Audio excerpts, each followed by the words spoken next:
90 రోజుల కోర్సు పూర్తి చేస్తే చాలు 100% ప్లేస్మెంట్ సపోర్ట్ తో సాఫ్ట్వేర్ జాబ్ మీ సొంతం. వెంటనే కోడ్ జ్ఞాన్ డెస్టినేషన్ ని సంప్రదించండి. నమస్కారం ప్రియా చౌదరి గారు. నమస్తే. ఒక వ్యక్తితో వివాదం ముదురుతున్నప్పుడు ఇంకెక్కడితో ఆపేస్తే బాగుంటుంది అని అనుకునేటువంటి ఇండికేషన్స్ ఏ విధంగా ఉంటాయండి? అది ఎలా మనం గమనించుకోగలగాలి ముందే? ఎందుకంటే ఫ్రెండ్షిప్ ముదిరితే ఎక్స్పెక్టేషన్స్ పెరుగుతాయి, అది ఇంకోలాగా దారితీస్తుంది. భార్యాభర్తల్లో కూడా ఏదున్నా సరే అతిగా మించినా కూడా దాని పరిణామాలు తీవ్రంగానే ఉంటాయి. సో ఈ వివాదం అది వివాదం కిందకి మారుతున్నప్పుడే లేదు ఇది ఎక్కడో ఎక్స్ట్రీమ్ లెవెల్కి వెళ్ళిపోతుంది, దీన్ని ఆపితే బెటర్ అనేటువంటి ఇండికేషన్స్ని మనం ఏ విధంగా గుర్తించాలి ముందే? సింపుల్ నాగరాజు గారు, ఎదుటివాడు నోరు తెరవంగానే నువ్వు నోరు మూసుకొని కూర్చుంటే చాలు కదా, వివాదమే ఉండదు. తెలివైన వాడి లక్షణం అంతే. ఒక కథ ఉంది. సాధువు దగ్గరికి ఒక ఆవిడ వెళ్ళింది. రోజు ఇంట్లో గొడవలు తెగ కొట్లాడుకుంటున్నారు. నువ్వెంత అంటే నువ్వెంత, తమలపాకుతో నేను ఒకటి ఇస్తా అంటే పెళ్ళం తలుపు చెక్కతో నేను 2 ఇస్తానని చెప్పేసి అని కొట్టుకు వస్తున్నారు. ఇక కాదని చెప్పేసి అని ఇసుగు పుట్టింది అనమాట. ఆ ఊళ్ళోకి ఒక సాధువు గారు వచ్చారు. సాధువు వచ్చిన తర్వాత ఆయన దగ్గరికి వెళ్ళి వెనకటికి ఇవే కదా విషయం ఏంటంటే సంసారం యొక్క కష్టాలని నష్టాలని సాధువులు తీర్చేవాళ్ళు. సన్యాసులకి పోయి చెప్పుకునేవాళ్ళు, వాళ్ళు తీర్చేవాళ్ళు అనమాట. ఆ ఓర్పుని ఓపికనే. సరే అని చెప్పి పాపం ఆ సన్యాసికి పోయి చెప్పుకుంది ఆవిడ, నా ఇంట్లో బాగా గొడవలు జరుగుతున్నాయి, ఏం చేయాలో నాకు అర్థం కావట్లేదు అని అంటే, వెరీ సింపుల్ అమ్మ అని చెప్పేసి అని పొట్లం ఇచ్చి ఆ పొట్లంలో ఇంత విభూది వేసి పొట్లం కట్టి చేతికి ఇచ్చి, ఏం లేదమ్మా మీ ఆయన గొడవ మొదలు పెట్టంగానే ఈ విభూది నోట్లో వేసుకుని మీ ఆయన బయటికి వెళ్ళిపోయేదాకా నోరు తెరవమాక, మంత్రంలాగా పనిచేస్తుంది అని చెప్పి, ఇదే మంత్రం అని చెప్పాడంట. అనగానే స్వామి అసలు మా ఆయన నోరు మూసేస్తాడా ఇది నేను వేసుకోగానే అంటే, ఇది వేసుకొని నోరు తెరవడం అనేది చేయకు, తెరిచావు దీని పవర్ పోతుంది, తెరిచావంటే దీని పవర్ పోతుంది. చూడు 3 రోజులు నువ్వు నేను చెప్పింది వింటే ఎంత అద్భుతంగా విభూతి పనిచేస్తుందో చూడు, ఈ మా తంత్రం ఎంత బాగా పనిచేస్తుందో చూడు, ఇదే నేను నీకు ఇచ్చే తంత్రం పో అన్నాడు. అనగానే ఆవిడ ఇంకేముంది అబ్బా అని అసలు నా మీద ప్రేమతోటి అసలు ఈ రోజు నుంచి గొడవలే పోతాయి, ఎందుకు వచ్చింది, నేను అసలు మా ఆయన మీద కసి తీర్చుకుంటాను, తంత్రంతో మా ఆయన్ని లొంగ తీసుకుంటానని చెప్పాడు కదా. ఆయన ఆ మాట కూడా చెప్తాడు, మీ ఆయన నీ లొంగి ఉంటాడు చూడు అని చెప్పేసి అని. సరే అని చెప్పేసి అని వెళ్ళింది. మొగుడు మామూలుగా రానే వచ్చాడు, యాజ్ యూజువల్గా రాగానే ఏంటే అని అడిగాడు. అనగానే అమ్మ లొంగ తీసుకోవాలి కదా అంటే, నోరు మూసుకోవాలంటే భార్య కదా, నోరు ఎట్ట మూసుకుంటుంది, నోరు తెరిచేదే భార్య, మూసుకునేది కాదు, అరిచేవాడు భర్త, నోరు తెరిచేది భార్య. కాబట్టి ఎక్కడున్నావే కాఫీ తీసురా అది ఇది అని అనగానే గబా గబా వెళ్ళిపోయి ముందు వంటగదిలో కంటే ముందు దేవుడు గూట్లోకి వెళ్ళి గబగబా ఆ సన్యాసి గారు ఇచ్చినటువంటి విభూతి నోట్లో వేసేసుకుని గమ్మన కూర్చుంది. నీ సంగతి చెప్తానంటే ఇది చూడు నీ మీద ఎలాంటి ప్రభావం చూపిస్తా అని చెప్పేసి అని సయాకి వెళ్ళిపోయి పొయ్యి ముందు కూర్చొని కాఫీ పెడతా ఉంది. మొగుడు వచ్చాడని తెలీదా, అది లేదా ఇది లేదా, డామ్ డూమ్ డుస్క్ అని చెప్పేసి అరిచి అరిచి అరిచి అరుస్తానే ఉన్నాడు. ఈవిడ ఏంటిది అయ్యగారి మంత్రం పనిచేస్తుందా పనిచేస్తుందా పనిచేస్తుందా, అయ్యుడికి లోపల కోపం వస్తూ ఉంది. కానీ ఆయన ఏం చెప్పాడు, 3 రోజులు 3 రోజులు అసలు నువ్వు నోరు తెరవద్దు, ఆ తర్వాత చూడు నీ కాళ్ళ దగ్గర ఉంటాడని చెప్పాడు. అసలు 3 రోజులు ఓపిక పడితే అసలు జీవితాంతం కాళ్ళ దగ్గర ఉంటాడు కదా ఈడు అని చెప్పేసి ఈ అమ్మ ఏం చేసింది, నరాలు తెగిపోతున్నాయి అవతలు తిరుగుతుంటే నోరు తెరవకుండా ఉండలేనటువంటి పరిస్థితి. అయినా సరే వెంకి ఆసన వేసుకుంటూ కూర్చొని ఉంది. కాఫీ కలిపి ఇచ్చిన తర్వాత కాఫీ తాగుతా ఉన్నాడు. కాఫీ తాగిన తర్వాత ఆడ పెట్టాడు. మళ్ళీ చెడామడ నీళ్ళు పెట్టు, దీపమొహం వేసుకొని చూస్తామంటే నీళ్ళు తాగలే బాత్రూంలో అన్నాడు. అసలు మరీ విపరీతంగా కోపం వచ్చింది. అయినా సరే ఓర్చుకుంది, వెళ్ళి నీళ్లు పెట్టింది, అన్నీ అయిపోయినాయి. చక్కగా గుడ్డలు అక్కడ పెట్టింది. బయటికి పోతున్నా, ఎప్పుడు వస్తానని మాత్రం అనమాక, వచ్చిన తర్వాత ఒక్క మాట మాట్లాడడం మర్యాదగా ఉండదని అన్నాడు. అనగానే గబాల్ని ఏదో మాట్లాడిపోయింది, చేతికి తుండేపోయింది, అది కింద పడింది, లాగిపెట్టి ఒకటి కొట్టాడు. ఈ ఈవిడికి ఇక అసలు లోపల నుంచి కాళికాదేవి బయటకు వచ్చేసింది. కానీ సన్యాసి లోపల విభూతి రూపంలో తంత్రం ఇచ్చాడు కదా, ఆ విభూతి ఇవ్వగానే కాళికాదేవి లోపల మాయమైపోయింది అనమాట. అలాగే నుంచొని కూర్చోరంతే, దవడ మీద ఒక్కడు పీకాడు, వెళ్ళిపోయాడు బయటికి. వెళ్ళిపోయిన తర్వాత పాపం అయ్యగారు బయటకు వెళ్ళారు, పంచాయతీలో కూర్చొని ఉన్న కాడి నుంచి ఈయనకి ఇంటి మీదే జాస వెళ్ళిపోయింది. అరే దీన్ని ఇన్ని తిట్టాను, ఒక్క నోరెత్తలేదు, అనవసరంగా కొట్టొచ్చాను దీన్ని, రోజు చేయి చేసుకుంటున్నానే నేను, ఇదే ఒక్క నోరు కూడా ఎత్తలేదు, పిచ్చిముండా ఇన్ని అరుపులు అరిసి వచ్చానే, ఒక్క మాట అన్నా నన్ను మాట్లాడలేదు. ఎందుకంటే రోజు తిరిగి ఈయన తవలపాకులు ఇస్తే ఆవిడ తలుపు చెక్కతో ఇచ్చేది కదా, అందుకని అరే ఈ తలుపు చెక్కతో ఇచ్చినా కూడా తవలపాకుతో కూడా ఇవ్వలేదు. అందుకని ఏందా అని వాడు తెగారి చేసి చిచ్చి లేదు ఇవాళ ఇంటికి వెళ్ళంగానే మా ఆవిడకి సారీ చెప్పాలి నేను అని చెప్పేసి అని ఏం చేశాడు, ఇంటికి వచ్చాడు. ఇంటికి రాగానే మొగుడు వచ్చాడు కదా, మళ్ళీ వస్తుంది కదా విభూతి పొట్లం పక్కన పెట్టుకుంది, మళ్ళీ రోజు షురూ కదా కొట్లాట. ఆయన ఏమన్నాడు, నీ అంతటా నువ్వు నోరు తెరవద్దు, నీ మొగుడు నోరు తెరిస్తే మాత్రం ఇది వేసుకో అన్నాడు. అది ఆయన చెప్పినటువంటి రెమెడీ. అనగానే తలుపు తీసింది. తలుపు తీయగానే ఎందుకన్నా మంచిదిలే ఏమన్నా అంటాడు నా నోరు వస్తాను, ముందే విభూతి నోట వేసుకొని ఉంచుంది. నించొని తలుపు తీసింది. తలుపు తీయగానే లోపల రాగానే ఎరా అన్నం తిన్నావా అని అడిగాడు. అనగానే ఒక్కసారి గుండె జల్లుమంది అనమాట భార్యకి. అరే రోజునేమో ఏమే దరిద్రపుండా అన్నం పెట్టవా, దెబ్బ మొహం వేసుకుని చూస్తున్నావు, అది ఇది డామ్ డూమ్ డూసుకొని ఈగో చూపించేవాడు, యారా నీకు అన్నం పెట్టాలో వండింది కాక తింటే తిని ఉంటే అని చెప్పేసి ఈవిడ వేసుకునేది గొడవ. ఏం జరగలేదని ఎరా అన్నం తిన్నావా అని అనగానే అమ్మా సాధువు గారు ఇచ్చినటువంటి విభూద మజాక ఎంత పని చేసిందని ఇలా అందనమాట. అనగానే రారా తిందాం అని చెప్పి కూర్చోపెట్టుకొని ఒకే పళ్ళలో కలిపి భార్యకి భోజనం పెట్టాడు. ఎంత మానసికంగా ఎంత ఎలా గాల్లోకి ఆవిడ అలా లేచిందనమాట. ఆ విభూది అలా లేపింది ఆవిడని గాల్లోకి మనస్సుతో సహా అనమాట. అసలు అలా మేఘాల్లో తేలిపోయింది ఆవిడ. అక్కడేమన్నా కూర్చుందో అక్కడి నుంచి మేఘాల్లోకి వెళ్ళింది. ఆ భర్త ప్రేమను తట్టుకోలేకపోయింది, తట్టుకుని ఎంజాయ్ చేసింది. ఆ తర్వాత మళ్ళీ అబ్బా ఒక్క రోజుకే ఇంత పని చేసిందా అని చెప్పి మరుసటి రోజు ఏం చేసింది, బ్రష్ చేసుకోగానే ముందు ఆ విభూతి నొట్ట వేసుకుని కూర్చుంది. ఆ తర్వాత మళ్ళీ యాజ్ ఇట్ ఈస్గా ఆయన మాట్లాడదలుచుకునే మాట్లాడాడు. ఈవిడ నోరెత్తలేదు, ఎందుకంటే నోరు తెరవద్దు, మంత్రం పోతుంది, తంత్రం మహిమ పోతుంది, విభూతి మహిమ పోతుంది, ఆయన చేసినటువంటి ఇది పోతుంది కాబట్టి నోరెత్తలేదు. అది సెకండ్ డే కూడా అదే జరిగింది, అదే కొట్లాట జరిగింది, ఆయన అదే మాట్లాడాడు. కాకపోతే మొదటి రోజు జరిగిన ఉధృతి కంటే కొంచెం తక్కువ జరిగింది. మళ్ళీ ఈయన బయటికి వెళ్ళాడు, మళ్ళీ నలుగురితో ముచ్చట్లు పెట్టుకున్నాడు. 2 రోజులు ఆ రోజు సాటర్డే వీకెండ్ కదా, ఎప్పుడు కూడా సారాయి అంగడికి వెళ్ళేటోడు. అంగడికి వెళ్ళినాడు, వద్దులే మా ఆవిడకి తాగడం ఇష్టం లేదు కదా, ఇవాళ తాగద్దులే అని చెప్పి తాగల, సైలెంట్గా ఇంటికి వచ్చాడు. ఇంటికి రాగానే ఈవిడికి మొగుడు వచ్చాడు, సారాయి వాసన వస్తుంది. సారాయి వాసన వచ్చిందంటే దీనికి కోపం వస్తుంది, అది అసలు పడదు, ఏం చేయాలి, ఎందుకన్నా మంచిదని తలుపు కొట్టంగానే మళ్ళీ విభూతి నోట వేసుకుని కూర్చొని తలుపు తీయంగానే మల్లెపూలు పట్టుకొని వచ్చాడు. అని ఎంత వండరు, సారాయి వాసన వచ్చే భర్త దగ్గర మల్లెపూలు వచ్చినాయి. అనగానే ఆవిడేం చేసింది, మల్లెపూలు తీసుకోవడం మానేసి మొగుడు వాసన చూసింది. సారాయి వాసన రాలేదు, చేతిలో జేబులో నుంచి తీసి మల్లెపూలు చెండు పెట్టాడు. ఆనందం పూలల్లో తేలింది. అదే పువ్వు మల్లెపూల లెక్క ఆవిడ చాలా మనసు తేలిపోయింది అన్నమాట, సువాసనలతో నిండిపోయింది. అద్భుతంగా ఉంది. సన్యాసి గారికి అసలు శతకోటి దండాలు, అనంతకోటి కృతజ్ఞతలు చెప్పేసుకుంది. హ్యాపీగా గడిచిపోయింది. మూడో రోజు కూడా అబ్బా ఎంత బాగుంది, మూడో రోజు కూడా ఇదే చేద్దామని చెప్పేసి మళ్ళీ వేసుకుంది. మళ్ళీ బ్రష్ చేసుకోగానే ఈసారి ఏం చేసింది, బ్రష్ చేసుకుంది. స్నానం చేసిన తర్వాత ఆయన మాట్లాడడం మానేయలేదు కదా, అమ్మో ఎందుకన్నా మంచిది నాలో ఆవేశం వచ్చుద్దామని చెప్పి స్నానం చేసిన తర్వాత వేసుకుంది. లేదు విభూతి కాస్త పెట్టుకుంది, మొహాన్ని పెట్టుకుంది, ఇంకొంచెం నొట్ట వేసుకొని కూర్చుంది. సరే మొగుడు ఆఫీస్కి పోతూ రోజు ఏం చేస్తావు, చచ్చిన సాయంత్రం ఎన్నింటికి వస్తావు అని అడిగి, ఈవిడ ఎన్నింటికి వస్తావు అని అడిగేది. అడగగానే నా ఇష్టం, నేను మగాడిని అడుగుతావా అని ఈయన అడిగేవాడు. వస్తారా సత్తే చావు, పెళ్ళాన్ని ఆ మాత్రం అడగలేనా, నా హక్కులు నాకుంటాయని ఈవిడ ఈ హక్కులు బాధ్యతల గురించి ఈవిడ అడిగి.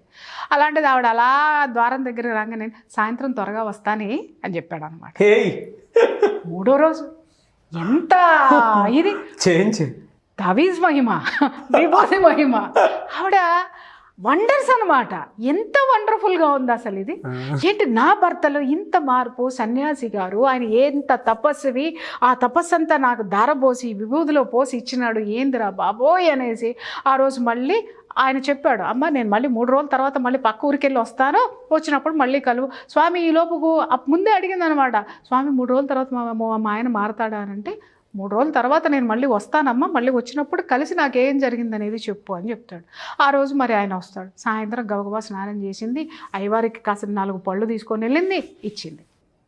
ఇచ్చిన తర్వాత మొక్కేసిక్క, స్వామి మీ తపస్సు మహిమ ఎంత గొప్పది స్వామి, అసలు ఏమన్నా ఉందా, అసలు మీ విభూది మహిమ ఏదన్నా జరిగిందా, అసలు నా జీవితంలో అద్భుతాలు జరిగిపోయినాయి, అసలు ఒక్క మాట నా భర్త ఎంత మారిపోయినాడో అని చెప్పేసి అని మాట మాట్లాడింది.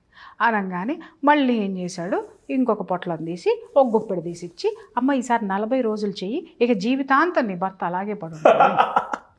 ఆవిడ అలాగే తీసుకొని పోయింది. అలాగే తీసుకొని పోయిన తర్వాత మళ్ళీ 40 రోజుల్లో ఈలోపు భార్యాభర్తల మధ్య అనుబంధం పెరిగింది, అన్యోన్యత పెరిగింది, ప్రేమ అనురాగం అన్నీ వచ్చినాయి. 40 రోజులకు వస్తానన్నటువంటి ఆ సాధువు గారు మళ్ళీ తపస్సు చేసుకుంటానికి వెళ్ళి ఓ 2 సంవత్సరాలకు వచ్చాడు. ఆయన వచ్చాడు అనగానే ఈవిడ ఆనందంతో భార్యాభర్త ఒకరోజు భర్తకు చెప్పింది, ఏంటే నువ్వు ఇలా మారిపోయావు, నాకు ఎంత ఆనందం వచ్చిందండి. ఇదంతా ఆయన సన్యాసి గారు ఇచ్చిన విభూతిమయమండి, ఆయన ఇచ్చారు, మీలో మార్పు వచ్చింది అని అంటే, ఎంత మార్పు, ఆయన నన్ను మార్చాడు, నిన్ను మార్చాడు, ఆయన దర్శనం చేసుకుందాం పదా అని చెప్పి ఆయన ఊళ్ళోకి రాగానే ఇద్దరు కలిసి ఆ బిడ్డను తీసుకొని వెళ్ళారు. వెళ్ళి ఆయన దగ్గరికి తీసుకెళ్ళిచ్చి, స్వామి ఇదిగో మా యొక్క ప్రేమకు ప్రతిరూపం బిడ్డ పుట్టారు, మీ వల్ల ఇదే జరిగింది, అసలు మీ రుణం ఎలా తీర్చుకోవాలి స్వామి అని చెప్పేసి అని దండం పెట్టుకొని ఇంటికి తిరిగి వచ్చారు. తిరిగి వచ్చిన తర్వాత ఈ సంఘటన మొదటి నుంచి చూస్తున్నటువంటి ఒక రేలంగి నరసింహారావు లాంటి శిష్యుడు ఆయనకు ఒక ఆయన ఉన్నాడు అన్నమాట. ఆయన అడిగాడు, స్వామి అసలు అంటే అదేదో ఆ రహస్యం ఏదో నాకు కూడా చెప్పండి స్వామి, మీ తర్వాత నేనే కదా ఆ సీట్లో కూర్చోవాల్సింది, మరి ఇట్లాంటి సమస్యలు వచ్చిన వాళ్ళకి నేను ఇవ్వాలి కదా నాయన అంటే, ఏమి ఇచ్చారో చెప్పండి అంటే, మంత్రమా బొంద, నీ బొంద ఏరా నేను ఇచ్చింది, అదిగో ఆ పొయ్యిలో ఉన్న బూడిది ఇచ్చాను అన్నాడు. అని ఒక్కసారి షాక్ అవుతాడు, బూడిద ఇంత పని చేసిందా, బూడిదలో ఇంత మార్చం ఉందా అంటే, బూడిదలో లేదురా నాయన మార్చము, నోరు మూసుకుంటే మహత్తంతా మాటలో ఉంది. మాట జారకుండా ఉంటే, సంయమనం ఉంటే, ఓర్పు ఉంటే ఎదుటివాడు ఎంతటాడైనా చచ్చినట్టు నోరు మూసుకుంటాడు. ఏదో ఒకరోజు వాడికి కూడా రియలైజేషన్ వస్తుంది. కాబట్టి ఒకడు నోరు తెరిచినప్పుడు ఇంకొకళ్ళు తగ్గి ఉండడం అనేది చాలా అవసరము. ఆ రహస్యం వాళ్ళకి తెలియాలని చెప్పేసి ఈ విభూది రూపంలో నేను ఇచ్చాను. ఇప్పుడు వాళ్ళు ఏమనుకుంటారు అనంటే, మార్పు వచ్చింది అనుకుంటున్నారు, వాళ్ళల్లో విభూది తెచ్చింది అనుకుంటున్నారు. నేను ఇచ్చింది బూడిదనైనా, మార్పు తెచ్చింది మాట. ఎప్పుడు ఉపయోగించాలి, ఎక్కడ తగ్గాలి, ఎక్కడ నెగ్గాలి, అటువంటి విచక్షణ అనేది ఉంటే ఏ భార్యాభర్తల జీవితాల్లోనైనా ఇంతటి ఆనందం ఉంటుంది అని చెప్పి ఆ శిష్యుడికి ఉపదేశం ఇస్తాడనమాట. రహస్యాన్ని ఓపెన్ చేస్తే నోరు తెరుచుకుంటాడు అనమాట ఆ శిష్యుడు.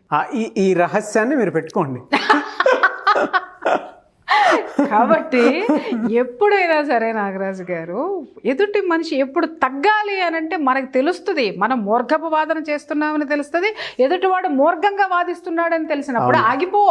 ఎప్పుడు తెలుసుకోవాలి, ఎప్పుడు సిగ్నల్స్ వస్తాయంటే, నువ్వు మూర్ఖుడు అయితే సిగ్నల్సే రావు, నీకు శోష వచ్చి కింద పడేదాకా రావు.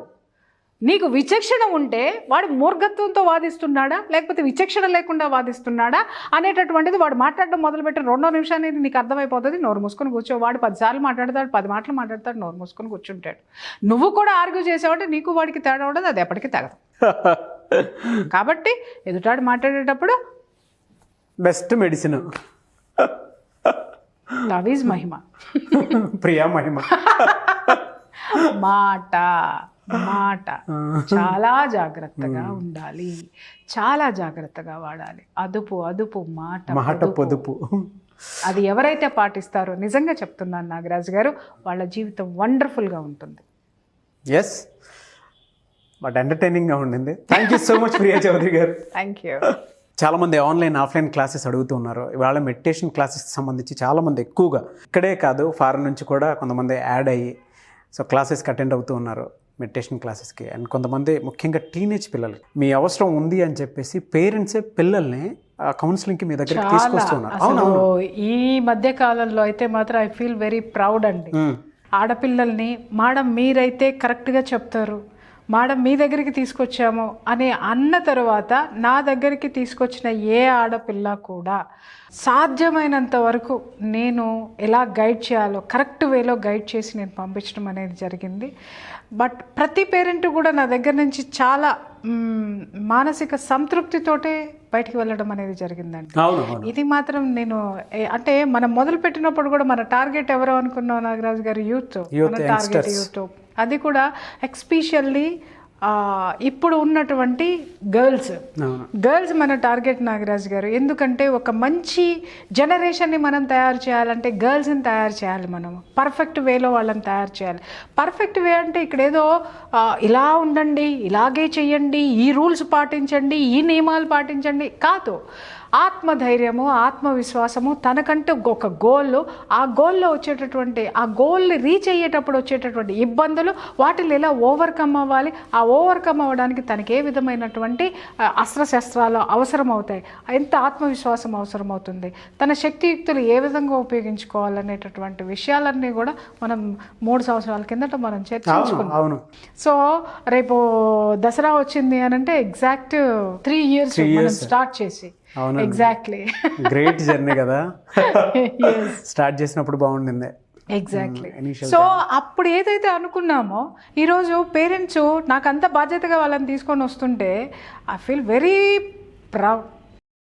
వాళ్ళ పేరెంట్స్ చెప్తూ ఉంటారు అనమాట, మేడం మీ దగ్గరికి తీసుకొస్తున్నాము అని అంటే కొంచెం మా పాప కాస్త చాలా అరగెన్సీ అండి, మీ దగ్గరికి వస్తుందంటే ఆవిడేం చెప్తుంది, ఆవిడతోటి మేమేం మాట్లాడతామో, ఆవిడ మాకేం చెప్తుంది, ఇవి చెప్తే మేము వినాలా అని ఇలా వచ్చారండి. మా అమ్మాయిని తిరిగి మీతో ఇంత ఫ్రెండ్షిప్ చేసుకొని మేము తీసుకెళ్తున్నాము, మాకు ఐ ఫీల్ వెరీ హ్యాపీ అని చెప్తుంటే నాకు నిజంగా చాలా ఆనందం అనిపిస్తుంది నాగరాజ్కి. ఎందుకంటే మనం ఏమనుకున్నామో దాన్ని మనము సాధిస్తున్నాం. అవును, మార్గము మనకి దొరికింది, ఆ మార్గాన్ని వేసుకుంటూ పోతున్నాం, ఆ మార్గంలో నడుస్తూ వస్తున్నారు. నిజంగా ఫస్ట్ నేనైతే నీకు థ్యాంక్స్ చెప్పాలి, ఖచ్చితంగా థ్యాంక్స్ చెప్పాలి. ఎందుకనంటే ఎవడు కామెంట్లు పెట్టుకునే వెదవులు, కామెంట్ చేసే వెదవులు పెట్టుకున్నారు, చేసుకున్నారు జానేదేవు, కానీ కొన్ని జీవితాలని మాత్రం మనం నడిపిస్తున్నాం. ఆ సంతృప్తి మనకి మాత్రమే ఉంది. దీన్ని మాత్రం నేను చాలా గర్వంగా చెప్పుకోగలను. ఎగ్జాక్ట్లీ. అండ్ వాళ్ళ సింగిల్ లైఫ్ లీడ్ చేసేటువంటి విమెన్స్ ఎవరైతే ఉంటారో వాళ్ళకి ఒక భరోసా. వాళ్ళ గురించి చెప్పొద్దు నాగరాజ్ గారు, ఒక్కటి చెప్పనా, ఎంతమంది నా దగ్గర నుంచి మేమేం చెయ్యగలమండి, మా లైఫ్ ఇలా ఉంది, సింగిల్గా ఉన్నాము, మాకేమీ సహకరించట్లేదు అనేవాళ్ళు ఇవాళ నేను చెప్తున్నాను కొన్ని 100 మందిని మోటివేట్ చేసే చాకుల్లాగా తయారయ్యారండి. వాళ్ళందరూ కూడా అంత ధైర్యాన్ని తెచ్చుకున్నారు, వాళ్ళ జీవితాన్ని వాళ్ళు లీడ్ చేసుకుంటున్నారు.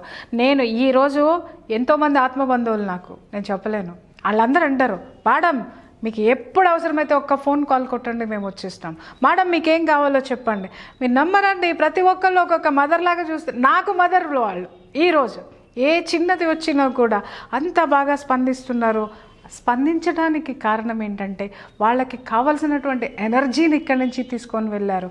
ఆ ఎనర్జీతోటి వాళ్ళు వర్క్ చేయటమే కాకుండా ఆ ఎనర్జీని మిగిలిన వాళ్ళందరికీ కూడా ఇస్తున్నారు. చూడండి, అది నాకు చాలా సంతృప్తినిచ్చినటువంటి విషయం. ఎలా అండి, చాలా మంది ఇలాగే 1-on-1 సెషన్స్ కావాలనుకుంటున్నారు, ఆన్లైన్ ఆఫ్లైన్ సెషన్స్ కావాలనుకుంటారు. ముఖ్యంగా ఇవాళ స్కూల్స్ కాలేజెస్లో కూడా మీ సెషన్స్ కావాలనుకుంటున్నారు. మహిళల కాలేజెస్ ఏవైతే ఉంటాయో అక్కడ కూడా మీ సెషన్స్ కావాలనుకుంటున్నారు. మిమ్మల్ని అప్రోచ్ అవ్వాలి అంటే ప్రాసెస్ ఏంటి? మెడిటేషన్ క్లాస్ ముఖ్యంగా ఎక్కువ యాక్చువల్గా ఏంటంటే ఇప్పుడు నేను కొత్తగా ఒకటి స్టార్ట్ చేశానండి. ఇప్పుడు కాలేజెస్కి ఆన్లైన్ ద్వారా నేను మెడిటేషన్ క్లాసెస్ స్టార్ట్ చేశాను. 1 hour సెషన్ డైలీ, అది వచ్చేసి 11 days ప్రోగ్రామ్. ఆ 11 days ప్రోగ్రాము వాళ్ళకి నేను మెడిటేషన్ అనేది ట్రైనింగ్ ఇవ్వడం అనేది జరుగుతుంది. సో కాలేజెస్ చాలా వరకు ఇప్పటికీ కనీసం ఒక 10 కాలేజెస్కి పైన నేను ఇస్తున్నాను.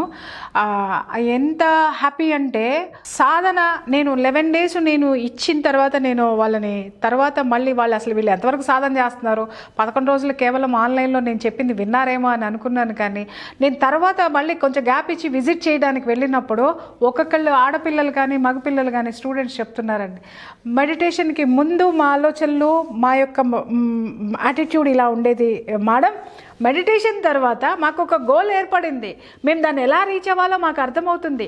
ఇదివరకు కోపంగా ఉండేవాళ్ళము, మా పేరెంట్స్ అంటే ఎదిరించి మాట్లాడేవాళ్ళము, టీచర్స్ అంటే చాలా చులకనగా ఉండేది. టీచర్స్ చెప్తున్నారు మా పిల్లలు మమ్మల్ని చాలా బాగా గౌరవిస్తున్నారండి అని. టీచర్స్ చెప్తున్నారు మా పిల్లలు ఎలా కంట్రోల్ అయ్యారో మాకే అర్థం కావట్లేదండి అనేసి. ఇంత వండర్స్ ఆ పిల్లలు సాధిస్తున్నారు.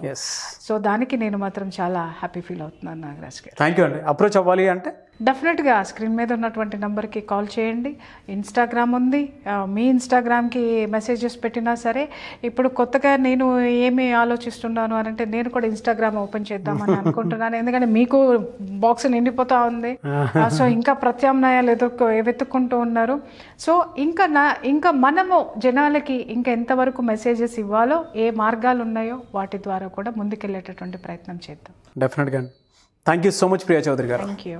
చూసారు కదండి ఈ వీడియోపై మీ అభిప్రాయాన్ని కమెంట్ బాక్స్లో పోస్ట్ చేయండి. ముఖ్యంగా మీరు కనుక 1-on-1 సెషన్స్ కానివ్వండి, ఆన్లైన్ ఆఫ్లైన్ క్లాసెస్ కానివ్వండి, మెడిటేషన్ క్లాసెస్ కానివ్వండి, ప్రియా చౌదరి గారిది మీకు కనెక్ట్ కావాలి అనుకుంటే స్క్రీన్ మీద కనిపిస్తున్న నెంబర్కి సంప్రదించండి. ఒకవేళ మీకు కాంటాక్ట్ నెంబర్ కనెక్ట్ అవ్వట్లేదు, సో మీరు మెసేజ్ పెట్టాలి అనుకుంటే మిస్టర్ నాగ్ అఫీషియల్ అని నా ఇన్స్టాగ్రామ్ ఐడి ఇక్కడ స్క్రోల్ అవుతుంది మీకు.